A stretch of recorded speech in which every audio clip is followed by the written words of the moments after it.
السلام علیکم ورحمۃ اللہ وبرکاتہ۔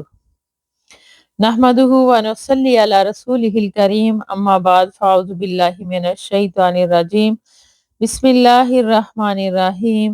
ربی اشرح لی صدری ویسر لی امری واحلل عقدۃ من لسانی یفقہوا قولی واجعل لی وزیرا من اہلی ربی زدنی علما اللہم فقہنا فی الدین۔ اللہم انی اسألک علما نافعا وعملا متقبلا ورزقا طیبا۔ اللہم انفعنا بما علمتنا وعلمنا ما ينفعنا وزدنا علما۔ ربنا لا تزغ قلوبنا بعد إذ هديتنا وهب لنا من لدنك رحمة إنك أنت الوهاب۔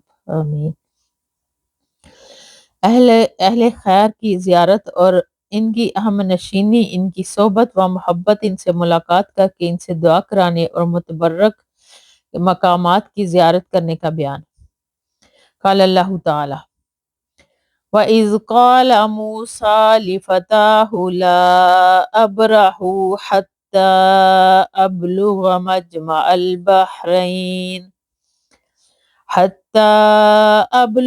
مَجْمَعَ الْبَحْرَيْنِ أَوْ أَمْضِيَ حُقُبًا۔ قال اللہ تعالی قال له موسى هل أتبعك على أن تعلمني مما علمت رشدا۔ اللہ سبحانہ تعالیٰ نے ارشاد فرمایا، اور جب موسیٰ علیہ السلام نے اپنے نوجوان ساتھی سے کہا کہ میں تو سفر جاری رکھوں گا یہاں تک کہ میں دو سمندروں یعنی بحر فارس اور بحر روم کے ملنے کی جگہ پر پہنچ جاؤں، یا پھر میں طویل عرصے تک چلتا رہوں۔ اللہ سبحانہ تعالیٰ کے اس قول تک حضرت موسیٰ نے حضرت خضر سے کہا کہ میں تیرے ساتھ چلوں اس شرط پر کہ تو مجھے ہدایت کی وہ باتیں سکھائے جو تجھے سکھائی گئی۔ وقال اللہ تعالی وَاصْبِرْ نَفْسَكَ مَعَ الَّذِينَ يَدْعُونَ رَبَّهُم بِالْغَدَاةِ وَالْعَشِيِّ يُرِيدُونَ وَجْهَهُ۔ نیز اللہ سبحانہ تعالیٰ نے ارشاد فرمایا، روکے رکھ اپنے آپ کو ان لوگوں کے ساتھ جو پکارتے ہیں اپنے رب کو صبح و شام اور اس کی رضا کے طالب ہیں۔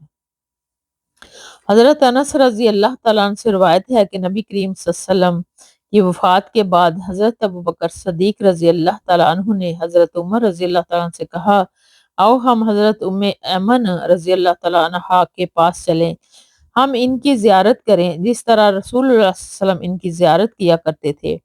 جب یہ دونوں ان کے پاس پہنچے تو وہ رو پڑے۔ انہوں نے کہا، تم کیوں روتی ہو؟ کیا تم نہیں جانتی کہ اللہ کے پاس جو کچھ ہے وہ رسول اللہ صلی اللہ علیہ وسلم کے لیے دنیا سے زیادہ بہتر ہے؟ انہوں نے جواب دیا، میں اسی لیے نہیں روتی کہ مجھے اس بات کا علم نہیں کہ اللہ کے پاس جو کچھ ہے وہ رسول اللہ صلی اللہ علیہ وسلم کے لیے زیادہ بہتر ہے، میں تو اس لیے روتی ہوں کہ آسمان سے وحی کا سلسلہ منقطع ہو گیا ہے۔ چنانچہ حضرت ام ایمن نے رضی اللہ تعالیٰ عنہ نے اپنی اس بات سے ان دونوں کو بھی رونے پر بھڑکا دیا، مجبور کر دیا، اور وہ بھی ان کے ساتھ رونے لگے۔ رواہ المسلم۔ نمبر 1، حضرت ام ایمن حبشہ کے رہنے والی خاتون اور عبداللہ بن عبد المطلب یعنی رسول اللہ صلی اللہ علیہ وسلم کے والد کی خدمت گار تھی۔ جب آپ صلی اللہ علیہ وسلم کے والد عبداللہ کی وفات کے بعد آپ کی ولادت ہوئی تو حضرت ام ایمن نے بھی آپ کی پرورش اور نگہداشت میں خوب حصہ لیا۔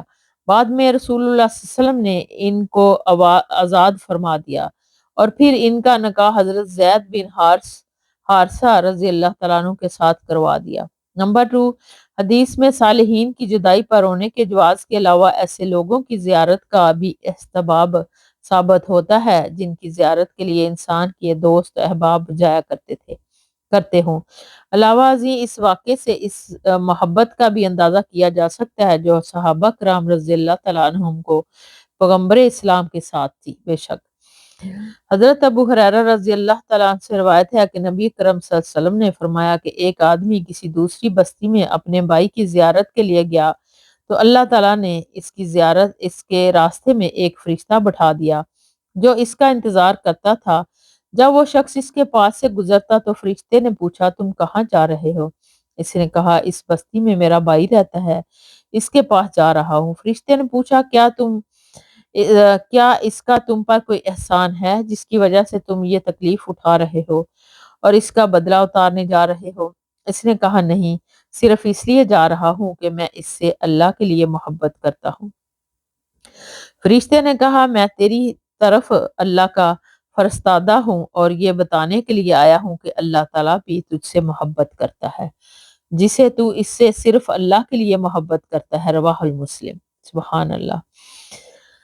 اس میں محض اللہ کے لیے ایک دوسرے سے محبت کرنے اور ایک دوسرے سے ملاقات کرنے کی فضیلت کا بیان ہے، لیکن یہ آج کل مقصود ہے۔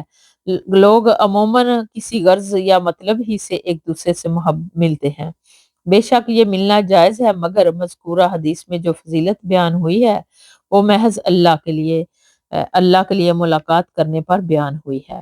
بے شک حضرت ابو ہریرہ رضی اللہ تعالیٰ عنہ سے روایت ہے کہ رسول اللہ صلی اللہ علیہ وسلم نے فرمایا کہ جو شخص کسی بیمار کی بیمار پرسی کرے یا محض اللہ کے لیے اپنے بھائی کی زیارت کرے تو ایک پکارنے والا آواز بلند کہتا ہے تجھے مبارک ہو اور تیرا چلنا خوشگوار ہو اور تجھے جنت میں ٹھکانہ نصیب ہو۔ اسے ترمذی نے روایت کیا ہے اور کہا ہے یہ حدیث حسن ہے۔ فائدہ نمبر اس میں یہ بھی عیادت مزاج پرسی اور محض رضا الہی کے لیے مسلمان بھائی کی زیارت کا فضیلت کا اثبات ہے۔ نمبر 2، اس حدیث سے یہ بھی معلوم ہوا ہے کہ اچھے اور نیک لوگوں کی زیارت کے لیے جانا بہت بڑا عمل ہے۔ اس سفر کے ایک ایک قدم پر ثواب لکھا جاتا ہے۔ حضرت ابو موسیٰ اشعری رضی اللہ تعالیٰ عنہ سے روایت ہے کہ بے شک نبی اکرم صلی اللہ علیہ وسلم نے فرمایا کہ نیک ساتھی کی اور برے ساتھی کی مثال ایسی ہے جیسے کستوری اٹھانے والا اور آگ کی بٹی دھونکنے والا۔ چنانچہ کستوری اٹھانے والا یا تو تجھے کستوری عطیہ دے گا یا تو خود اس سے خرید لے گا۔ یہ دونوں ہی صورتیں نہ ہوں تب بھی یہ کہ اس سے پکیزہ خوشبو لے گا اور بٹی دھونکنے والا یا تو تیرے کپڑے جلا دے گا یا پھر تجھے اس سے بدبو پائے گا۔ بخاری و مسلم۔ فائدہ اس میں نیکوں کی صحبت اختیار کرنے اور برے لوگوں کی ہمنشینی سے اجتناب کرنے کی تلقین کی گئی ہے، کیونکہ نیک لوگوں کی صحبت میں عطر فروش کی طرح فائدہ ہے کہ ان کے ساتھ رہنے سہنے اور اٹھنے بیٹھنے سے انسان ان کی اثرات قبول کرے گا اور آہستہ آہستہ ان کے سانچے میں ڈل جائے گا۔ نمبر 2، بروں کی صحبت بٹی کی آگ جلانے پر معمور شخص کی طرح ہے کہ اس سے انسان کو نقصان ہی پہنچے گا، فائدہ کوئی نہیں۔ کسی شاعر کا قول ہے لا تصحب الاراد فتردا، گھٹیا لوگوں کے ساتھ نہ رہو کہ تم بھی گھٹیا بن جاؤ گے۔ بے شک حقیقت ہے۔ حضرت ابو ہریرہ رضی اللہ تعالیٰ عنہ سے روایت ہے کہ نبی اکرم صلی اللہ علیہ وسلم نے ارشاد فرمایا کہ عورت سے 4 وجود کی بنا پر نکاح کیا جاتا ہے: اس کے مال کی بنا پر، اس کے خاندانی حسب و نسب کی بنا پر، اس نے حسن جمال کی بنا پر اور اس کے دین کی بنا پر۔ چنانچہ تو دیندار عورت سے نکاح کرنے میں کامیابی حاصل کر، تیرے ہاتھ خاک آلود ہوں۔ بخاری و مسلم۔ اس کے معنی ہے کہ لوگ عام طور پر نکاح کرتے وقت ان 4 چیزوں کو پیش نظر رکھتے ہیں کہ تیری خواہش یہ ہونی چاہیے کہ دیندار عورت سے نکاح ہو اور اسی کی کوشش بھی اور اسی کی رفاقت اختیار کرنے کی خواہش بھی ہو۔ اس فوائد نمبر 1، ایک دیندار عورت سے صحیح معنوں میں نیک چلن شوہر کی اطاعت گزار اور وفادار ہوتی ہے، جس سے انسان کی زندگی بھی خوشگوار گزرتی ہے اور آئندہ نسل کی اصلاح و تربیت کے لیے بھی وہ مفید مؤثر ثابت ہوتی ہے۔ اور جب اس کی خوبی سے محروم دوسری 3 قسم کی عورتیں انسان کے لیے بالعموم زحمت کا اور اولاد کے لیے بھی بگاڑ ہی کا باعث ہوتی ہے، اس لیے عورت کا انتخاب میں دین کو مقدم رکھا جائے۔ نمبر 2، لڑکیوں کا رشتے کرتے وقت بھی اس بات کا خیال رکھنا ضروری ہے کہ لڑکا نیک ہو۔ مال و دولت کے لالچ میں بے دین کو رشتہ دینے کے بہت سے مفاسد ہیں کہ دنیا میں پریشانی کے ساتھ ساتھ بھی آئندہ نسل کو بھی اپنے ہاتھوں خراب کرنا ہے۔ بے شک حضرت ابن عباس رضی اللہ تعالیٰ عنہ سے روایت ہے کہ نبی اکرم صلی اللہ علیہ وسلم نے حضرت جبرائیل علیہ السلام سے کہا کہ جتنا تم ہم سے اب ملتے ہو، اس سے زیادہ ملنے میں تمہارے لیے کیا رکاوٹ ہے؟ تو یہ آیت نازل ہوئی۔ وَمَا نَتَنَزَّلُ إِلَّا بِأَمْرِ رَبِّكَ لَهُ مَا بَيْنَ أَيْدِينَا وَمَا خَلْفَنَا وَمَا بَيْنَ ذَلِكَ۔ ہم تمہارے رب کے حکم ہی سے اترتے ہیں جتنا وہ چاہتا ہے اور جب چاہتا ہے، اس کے لیے ہے کہ جو کچھ ہمارے آگے پیچھے ہے اور جو کچھ اس کے درمیان ہے۔ رواہ البخاری۔ فائدہ نمبر 1، اس میں نبی کریم صلی اللہ علیہ وسلم کے جبریل سے ملاقات اور اس کے علم کے حصول کے شوق کا بیان ہے جو وحی کے فوائد ذریعے سے آپ پر نازل ہوتا تھا۔ نمبر 2، فرشتوں کا مامور من اللہ ہونا، یعنی ان کا زمین پر اترنا، چڑھنا یا کوئی اور کام انجام دینا، یہ سب اللہ کے حکم سے ہوتا ہے، فرشتوں کے اپنے اختیار سے نہیں ہے۔ اس سے معلوم ہوا کہ تمام مخلوقات اللہ کے حکم کی پابند ہے، جبکہ اللہ تعالیٰ کسی کا پابند نہیں۔ بے شک حضرت ابو سعید خدری رضی اللہ تعالیٰ عنہ سے روایت ہے کہ نبی اکرم صلی اللہ علیہ وسلم نے فرمایا کہ کسی مومن ہی کو ساتھی بناؤ اور تمہارا کھانا صرف پرہیزگار ہی کھائے۔ اسی ابو داؤد اور ترمذی نے روایت کیا ہے، اسی صحیح سند کے ساتھ۔ فائدہ نمبر 1، اس حدیث سے کفار سے دوستی اور ہمنشینی کی ممانعت اور دوست صرف اہل تقوی کے ساتھ دوستانہ اور برادرانہ تعلق قائم کرنے کی تاکید ہے۔ نمبر 2، دعوت میں نیک اور متقی لوگوں کو بلایا جائے اور فی سبیل اللہ خرچ کرتے وقت بھی نیک نمازیوں کو منتخب کرنا چاہیے۔ البتہ انسانیت کے تقاضے کے مطابق کافروں کو بھی دیا جا سکتا ہے، لیکن اگر وہ مسلمان اور کافر دونوں ضرورت مند ہوں تو مسلمان کو ترجیح دینا ضروری ہے۔ حضرت ابو ہریرہ رضی اللہ تعالیٰ عنہ سے روایت ہے کہ نبی اکرم صلی اللہ علیہ وآلہ وسلم نے فرمایا کہ آدمی اپنے دوست کے دین پر ہوتا ہے، چنانچہ تمہارا ہر آدمی یہ ضرور دیکھے کہ وہ کس کے ساتھ دوستی کر رہا ہے۔ اسے ابو داؤد اور ترمذی نے صحیح سند کے ساتھ روایت کیا ہے، اور امام ترمذی فرماتے ہیں کہ یہ حدیث حسن ہے۔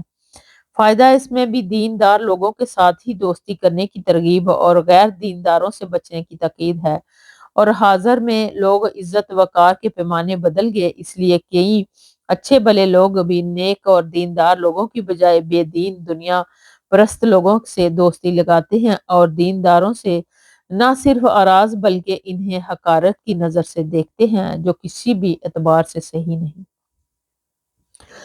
حضرت ابو موسیٰ اشعری رضی اللہ تعالیٰ عنہ سے روایت ہے کہ نبی اکرم صلی اللہ علیہ وسلم نے ارشاد فرمایا، آدمی اسی کے ساتھ ہوگا جس کے ساتھ اس کی محبت ہوگی۔ رواہ البخاری و مسلم۔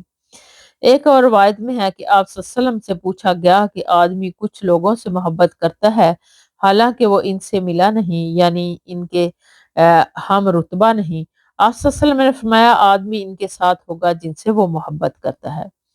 فائدہ نمبر 1، اس میں اہل و خیر و اصلاح کے ساتھ محبت رکھنے کی فضیلت کے علاوہ اللہ کے فضل و کرم کا بھی بیان ہے کہ وہ ان سے محبت رکھنے کی وجہ سے ان سے کم مرتبہ لوگوں کو بھی بلند تر درجوں پر فائز کر کے محبوبین کے ساتھ ملا دے گا۔ نمبر 2، اس میں یہ ترتیب ہے کہ برے اور بدکردار لوگوں کے ساتھ خصوصی تعلق اور محبت نہایت خطرناک ہے کہ کہیں انسان کا حشر انہی کے ساتھ نہ ہو، اعاذنا اللہ۔ حضرت انس رضی اللہ تعالیٰ عنہ سے روایت ہے کہ ایک دیہاتی نے رسول اللہ صلی اللہ علیہ وسلم سے پوچھا کہ قیامت کب قائم ہوگی؟ رسول اللہ صلی اللہ علیہ وسلم نے ارشاد فرمایا، تو نے اس کے لیے کیا تیاری کی ہے؟ اس نے کہا، اللہ اور اس کے رسول سے محبت، یعنی ان کی اطاعت حکموں کی فرما برداری۔ آپ صلی اللہ علیہ وسلم نے فرمایا، تو انہی کے ساتھ ہوگا جن سے تو نے محبت رکھی۔ رواہ البخاری و مسلم۔ یہ الفاظ مسلم کے ہیں۔ اور بخاری و مسلم کی ایک اور روایت میں ہے کہ دیہاتی نے جواب میں کہا کہ میں نے اس قیامت کے لیے نہ تو زیادہ نفلی روزے تیار کیے ہیں، نہ زیادہ نفلی نمازیں اور نہ زیادہ صدقہ، لیکن میں اللہ اور اس کے رسول سے محبت رکھتا ہوں۔ سبحان اللہ۔ فائدہ صحابہ کرام رضی اللہ تعالیٰ عنہ کی اللہ اور رسول سے صلی اللہ علیہ وسلم سے محبت محض زبان کی حد تک نہیں تھی جیسے آج کل ہم مسلمانوں کی ہے، بلکہ اس کے ہم محبت کا مطلب اطاعت اور فرما برداری کرنا تھا، جو فی زمانہ مفقود ہے۔ اور یہی مطلب اس قول کا ہے کہ میں نے زیادہ روزے اور نمازوں وغیرہ کا اہتمام نہیں کیا، یعنی نفلی روزے اور نفلی نمازوں کا، ورنہ فرض نمازیں اور فرض روزے اور اسی طرح فرض صدقہ زکوٰۃ نہایت ضروری ہے۔ ان کی ادائیگی کے بغیر تو مسلمانی کا یا اللہ اور رسول سے محبت کرنے کے دعوے کا کوئی اعتبار ہی نہیں۔ نمبر 2، اگر انسان کو اللہ اور رسول سے سچی محبت ہوگی جس کا عملی مظاہرہ اس کی زندگی میں فرائض واجبات اور سنن احکام کی پابندی سے ہوگا، تو پھر ان سے اگر نوافل کا زیادہ اہتمام نہ بھی کیا ہوگا تو اللہ کے ہاں وہ سرخرو قرار پائے گا۔ یہی مطلب اس حدیث کا ہے، اور ورنہ فرائض و سنن کی ادائیگی کے بغیر اللہ اور رسول سے محبت کا دعویٰ بالکل فریب نفس کے سوا کچھ نہیں، جس کی کوئی قدر و قیمت اللہ کے ہاں نہیں۔ اللہ تعالیٰ کے فرمان قُلْ إِن كُنتُمْ تُحِبُّونَ اللَّهَ فَاتَّبِعُونِی کا مفاد اور تقاضا بھی یہی ہے۔ حضرت ابن مسعود رضی اللہ تعالیٰ عنہ سے روایت ہے کہ ایک آدمی رسول اللہ صلی اللہ علیہ وسلم کی خدمت میں حاضر ہوا اور عرض کی کہ اے اللہ کے رسول، اس شخص کے بارے میں آپ کیا فرماتے ہیں جو کچھ لوگوں سے محبت رکھتا ہے جبکہ وہ عمل و تقوی میں ان کے ساتھ نہیں ملا، یعنی ان کے سے اعمال صالح ان سے نہ کیے ہیں اور نہ کرنے کی طاقت ہی ہے۔ رسول اللہ صلی اللہ علیہ وسلم نے فرمایا کہ آدمی ان کے ساتھ ہوگا جن سے ان کو محبت ہوگی، بخاری و مسلم۔ فائدہ یعنی لم یلحق بہم کا مطلب ہے کہ دنیا میں عمل کے لحاظ سے ان کو نہیں ملا، لیکن آخرت میں اللہ تعالیٰ اپنے فضل و کرم سے اہل خیر تقوی کے ساتھ محبت کرنے والوں کی وجہ سے ان کا ہم رتبہ کر کے ان کے ساتھ ملا دے گا۔ یہ سوال بھی صحابی نے کیا کہ جن کی بابت سوال کر رہا ہے وہ بھی صحابہ تھے، اس کے باوجود یہ حدیث حکم کے اعتبار سے عام ہے، لیکن شرط یہ ہے کہ عقیدہ قرآن و سنت کے مطابق ہو اور حتی المقدور احکام شریعت کی پابندی ہو۔ حضرت ابو ہریرہ رضی اللہ تعالیٰ عنہ سے روایت ہے کہ نبی کرم صلی اللہ علیہ وسلم نے فرمایا کہ لوگ سونے چاندی کے کانوں کی طرح مختلف کانے ہیں، ان میں سے زمانہ جہلیت کے بہتر لوگ اسلام میں بھی بہتر ہیں، جبکہ انہیں دین کی سمجھ ہو اور ان پر وہ عامل ہوں، اور روحیں مختلف قسم کے لشکر ہیں، چنانچہ ان کی روحوں میں سے جن کے عالم ارواح میں ہیں ان ایک دوسرے سے جان پہچان ہو گئی ہے، وہ دنیا میں آپس میں مانوس ہیں، اور جو وہاں ایک دوسرے سے انجان رہے دنیا میں ایک دوسرے سے الگ رہے۔ رواہ مسلم۔ اور امام بخاری رحم اللہ نے بھی نبی کرم صلی اللہ علیہ وسلم کا فرمان الارواح حضرت عائشہ سے روایت کیا ہے۔ فائدہ نمبر 1، کانیں ایک دوسرے سے مختلف ہوتی ہیں، کسی سے صاف ستھری چیز سے نکلتی ہیں اور کسی سے ردی۔ یہی حال اخلاق و اعمال کے لحاظ سے لوگوں کا ہے، ان میں سے بھی اچھے اور برے دونوں قسم کے لوگ ہیں۔ نمبر 2، زمانہ جہلیت کے اچھے لوگ یعنی شرف و فضل اخلاق کردار کے اعتبار سے ایمان لانے کے بعد بھی اگر دین کے تقاضوں کو سمجھے اور ان پر عمل کریں تو ان کا شرف و فضل اسلامی معاشرے میں بھی زمانہ کفر کی طرح برقرار رہے گا۔ ایمان و اسلام سے اس میں کمی نہیں آئے گی بلکہ اضافہ ہوگا۔ نمبر 3، روحیں مختلف قسم کے لشکر ہیں کا مطلب ہے مزاجوں اور طبیعتوں کا فطری اختلاف ہے۔ جو مزاج خیر پسند ہے وہ نیکوں کے ساتھ اور جو شر پسند ہے بدوں کے ساتھ متعارف ہوں گے، اور دونوں اپنے اپنے اخلاق و کردار کے حامل لوگوں سے رابط و ضبط و تعلقات رکھیں گے۔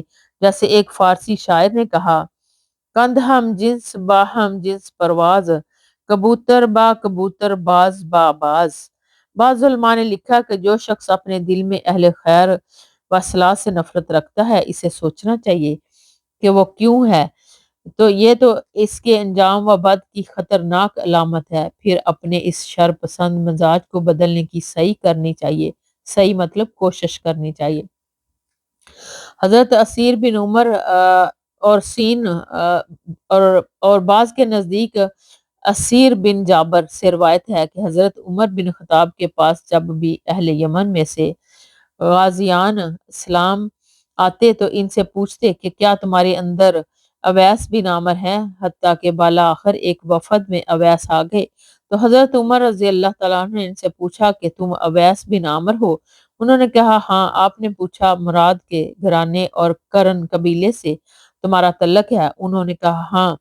حضرت عمر نے پوچھا تمہارے جسم پر برس کے داغ تھے جو صحیح ہو گئے ہیں سوائے ایک درہم جتنے حصے کے؟ انہوں نے کہا ہاں۔ آپ نے پوچھا تمہاری والدہ زندہ ہے؟ انہوں نے کہا ہاں۔ حضرت عمر رضی اللہ تعالیٰ نے فرمایا کہ میں نے رسول اللہ صلی اللہ علیہ وسلم کو فرماتے ہوئے سنا ہے کہ تمہارے پاس مراد گھرانے اور کرن قبیلے کا اویس بن عامر اہل یمن کے ان غازیوں کے ساتھ آئے گا جو جہاد میں لشکر اسلام کی مدد کرتے ہیں۔ ان میں سے جسم پر برس کے داغ ہوں گے جو سوائے درہم جتنی جگہ کے صحیح ہو گئے ہوں گے۔ وہ اپنی والدہ کے ساتھ بڑا اچھا سلوک کرنے والا ہے۔ اگر وہ اللہ پر کوئی قسم کھا لے تو یقیناً اللہ اس قسم کو پورا فرما دے گا۔ چنانچہ اگر تم اے عمر ان سے اپنے لیے مغفرت کی دعا کروا سکو تو ضرور کروانا، اس لیے تم میرے لیے بخشش کی دعا کر دو۔ چنانچہ انہوں نے عمر رضی اللہ تعالیٰ عنہ کے لیے بخشش کی دعا فرمائی، اور ان کے بعد حضرت عمر نے ان سے پوچھا کہ اب کدھر جانے کا ارادہ ہے؟ انہوں نے کہا کہ کوفہ۔ حضرت عمر رضی اللہ تعالیٰ عنہ نے فرمایا کیا میں کوفے کے گورنر کو تمہارے لیے تحریر لکھ کر نہ دے دوں؟ حضرت اویس نے جواب دیا کہ میں ان لوگوں میں رہنا یا شمار کرانا زیادہ پسند کرتا ہوں جو غریب مسکین قسم کے ہیں، جنہیں کوئی جانتا ہے نہ ان کی کوئی پرواہ کی جاتی ہے۔ جب آئندہ سال آیا تو یمن کے معزز لوگوں میں سے ایک شخص حج پر آیا اور اس کی ملاقات حضرت عمر سے ہوئی۔ انہوں نے اس سے حضرت اویس کے بابت پوچھا تو اس نے بتلایا کہ میں انہیں اس حال میں چھوڑ کر آیا ہوں کہ ان کی زندگی نہایت سادہ اور دنیا کا سامان بہت کم رکھتے ہیں۔ حضرت عمر نے فرمایا کہ میں نے رسول اللہ صلی اللہ علیہ وسلم کو فرماتے ہوئے سنا ہے کہ تمہارے پاس مراد گرانے اور کرن قبیلے کا اویس بن عامر یمن کے رہنے والوں میں سے مجاہدین کی امدادی فوج گروہ کے ساتھ آئے گا۔ اسے برس کی تکلیف ہوگی اور درست ہو چکی ہوگی سوائے ایک درہم جتنی جگہ اس کے والدہ زندہ ہوگی جس کے ساتھ وہ بہت اچھا سلوک کرنے والا ہوگا۔ اگر وہ اللہ پر قسم کھا لے تو اس کی قسم پوری فرما دے گا تو اللہ اس کی قسم پوری فرما دے گا۔ چنانچہ اگر تم ان سے مغفرت کی دعا کروا سکو تو ضرور کروانا۔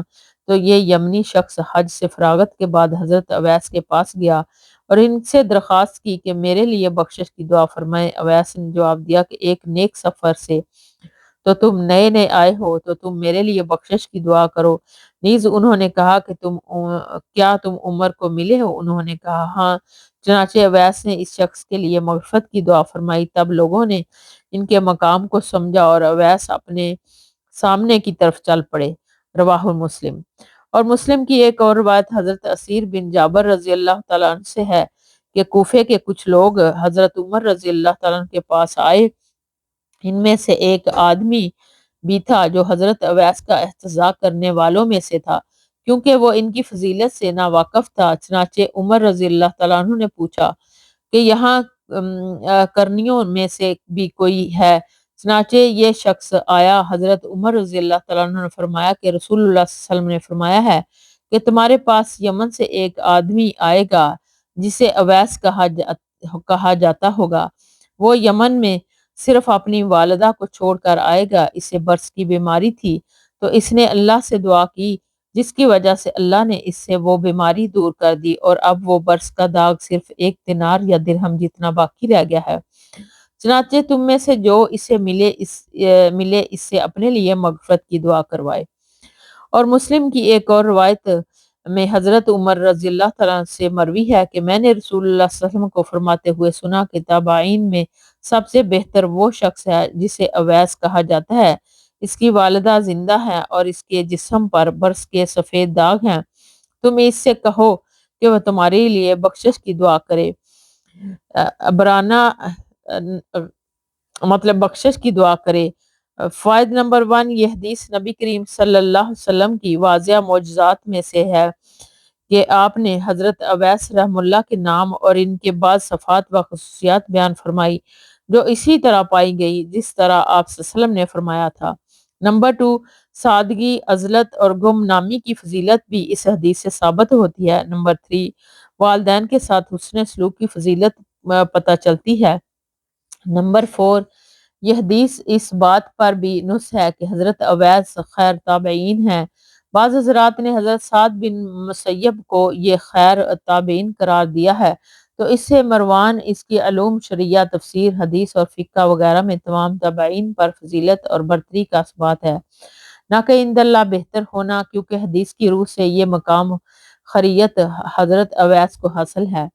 نبی 5 نمبر حضرت اویس کے بارے میں جو یہ معروف ہے کہ انہوں نے جب سنا کہ احد میں رسول اللہ صلی اللہ علیہ وسلم کے دانت شہید ہو گئے ہیں، تو انہوں نے اپنے سارے دانت اس لیے توڑ ڈالے کہ نہ جانے کہ آپ صلی اللہ علیہ وسلم کے کون سے دانت ٹوٹے ہیں، تو یہ واقعہ سراسر باطل ہے اور اصول اسلام کے بھی مخالف ہے۔ نمبر 6 وسائل ہونے کے باوجود مسکنی کی زندگی گزارنا باعث فضیلت ہے، بے شک۔ وآخر دعوانا ان الحمد للہ رب العالمین، سبحانک اللہم وبحمدک نشہد ان لا الہ الا انت نستغفرک ونتوب الیک۔ السلام علیکم ورحمۃ اللہ وبرکاتہ۔